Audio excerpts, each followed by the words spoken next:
రాజకీయాలు 45 ఏళ్లున్నాను కానీ ఇంత విచ్చలవిడితనం నా జీవితంలో ఎప్పుడూ చూడలేదు. మీటింగులు పెట్టారు. మీటింగులు పెట్టి మీరు చూస్తే ఎక్కడ చూసినా నేను సిద్ధం సిద్ధం అంటాడు. నాకు అర్థం కాదా మొదటిసారిగా ఏం సిద్ధం అని. ఓడిపోవడానికి సిద్ధం మా తమ్ముళ్ళు చెప్పినట్టు.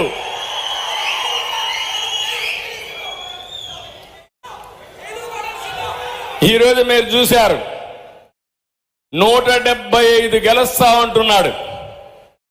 85 మంది ఎమ్మెల్యేలు మార్చాడు. ఇప్పుడు ఆ లిస్ట్ అర్థం కాకుండా కిందన పైన ఎక్సర్సైజ్ చేస్తున్నాడు. గందరగోళంలో పడిపోయాడు. ఎవడెక్కడ పోటీ చేస్తారో ఎవరెక్కడ పారిపోతారో ఆయనకే తెలియదు. ఇప్పుడు ఇక్కడ పెట్టాడు ప్రభాకర్ రెడ్డి గారి పైన ఎవరైతే ఉన్నాడో విజయసాయిరెడ్డి పాపం A1 విశాఖపట్నం అంతా దోచేసిన వ్యక్తి ఉంటాడా లేదో తెలియదు. రేపెవరో తెలియదు, ఎల్లుండెవరో తెలియదు. అందుకే మీరు చూస్తే ఎక్కడికక్కడ ఇక్కడే ఒక నాయకుడు ఉన్నాడు. మొన్నటి వరకు ఎగిరిగిరి పడ్డాడు ఇక్కడ నెల్లూరు నడివీధుల్లో. అవునా కాదా అని మిమ్మల్ని అడుగుతున్నా. ఆయన మంత్రిగా ఉన్నప్పుడు ఒంటి మీద బట్టలు కూడా ఆగలేదు, కన్ను మిన్ను కానరాలేదు. మన కర్మ ఆయన కూడా మంత్రి అయిపోయాడు. మొన్న బదిలీలో ఒక్క తన్నుదంతే పక్క జిల్లా కాదు 3 జిల్లాలకు అవతల పోయి పడిపోయాడు. అవునా కాదా అని మిమ్మల్ని అడుగుతున్నా. ఒకప్పుడు అనేవాడు బుల్లెట్ దిగిందా లేదా నాడు డైలాగులు. ఇప్పుడు బుల్లెట్ కరెక్ట్ గా దిగింది. అవునా కాదా? రేపు దిగుతుంది. పల్నాడులో బుల్లెట్ కరెక్ట్ గా దిగి మళ్ళీ తిరుగు తప్పాలలో ఎక్కడికి వస్తాడు? ఎక్కడికి వస్తాడు? చెన్నై పోతాడు. అంటే ఈ రోజు ఉంది, రేపు ఉంది, ఎల్లుండి ఉంది. ఖబర్దార్ జాగ్రత్తగా ఉండమని వైఎస్ఆర్ నాయకుల్ని హెచ్చరిస్తున్నా. 6 మంది ఎంపీలు ఆ పార్టీ వదిలేశారు. మా వల్ల కాదు, మేము పోటీ చేయమన్నారు. ఇంకో పక్క చూస్తే 10 మంది ఎమ్మెల్యేలు పారిపోయారు. 5-6 మంది ఎమ్మెల్సీలు 4 ఏళ్లు 5 ఏళ్లు ఎమ్మెల్సీలుగా ఉంటే ఈయనతో లాభం లేదు, ఈ రాష్ట్రం నాశనం అయిపోతా ఉంది, నా పదవి కంటే రాష్ట్ర భవిష్యత్తు ముఖ్యమని పార్టీకి రాజీనామా చేసి వచ్చే పరిస్థితి వచ్చేశారు. కందుకూరు సీటు ఇప్పటికి 3 సార్లు మార్చారు. ఇప్పుడు వచ్చిన ఆయన మళ్ళా ఉంటాడో లేదో నాకు తెలియదు.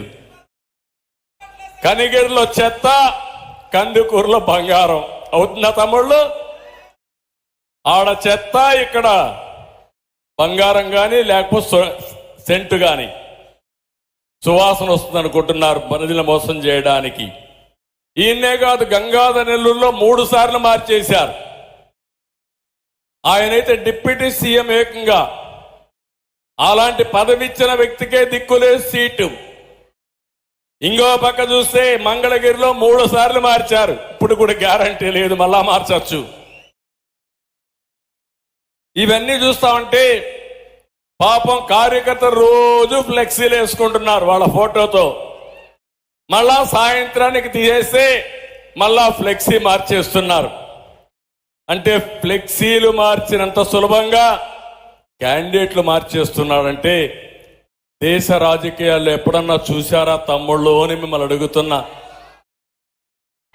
ఇది రాజకీయమా అని మిమ్మల్ని అడుగుతున్నా. ఈ రాజకీయాల్ని మీరు ఆమోదిస్తారని ప్రజలను అడుగుతున్నా. ఇలాంటి వ్యక్తులు ఇప్పుడు మాట్లాడితే 175 గెలుస్తాడంట. వైనాట్ కుప్పం అంట. నేనన్నా 175 మా చెల్లెమ్మ చెప్తా గుండు 0. వైనాట్ పులివెందల నిన్నే చెప్పింది వాళ్ళ సోదరి.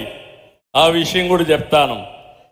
ఇలాంటివన్నీ చూస్తే జగన్ ఒక బ్లఫ్ మాస్టర్. ఇతను ప్రతి విషయంలో మోసం దగ తప్పుడు సమాచారం తప్ప ఎప్పుడు కూడా ఏది మాట్లాడే పరిస్థితిలో ఉండడు. మీరు ఒకసారి చూడండి, సిద్ధం మీటింగ్ అంటాడు, ప్రజలు నవ్వుకున్న లెక్క చేయకుండా ముందుకు పోతాడు. మీటింగ్ పెడితే స్కూల్స్ అన్ని సెలవులు, అక్కడి నుంచి అన్ని బస్సులు ఈయనకే ఇవ్వాలా, 5 జిల్లాల్లో ఉండే బస్సులన్నీ ఈయనకే ఇవ్వాలి. మనం మీటింగ్ పెడితే మనం డబ్బులు కట్టిన బస్సులు ఇవ్వరు, కానీ ఈయన మీటింగ్ పెడితే మాత్రం డబ్బులు కట్టకపోయినా 5-6 జిల్లాల నుంచి బస్సులన్నీ సేకరించి ఊడిగం చేస్తున్నారు ఆర్టీసీ. కబద్దార్, జాగ్రత్తగా ఉండండి. ఎందుకు ఇవ్వలేదో రేపు నువ్వు ఎక్స్ప్లెనేషన్ నాకు ఇచ్చే పరిస్థితిలో వస్తావు. 2 నెలలే, 40 రోజులే టైం. ఆ తర్వాత చెప్తా మీ కథ. అందరికీ చట్టం అందరికీ ఒకటే.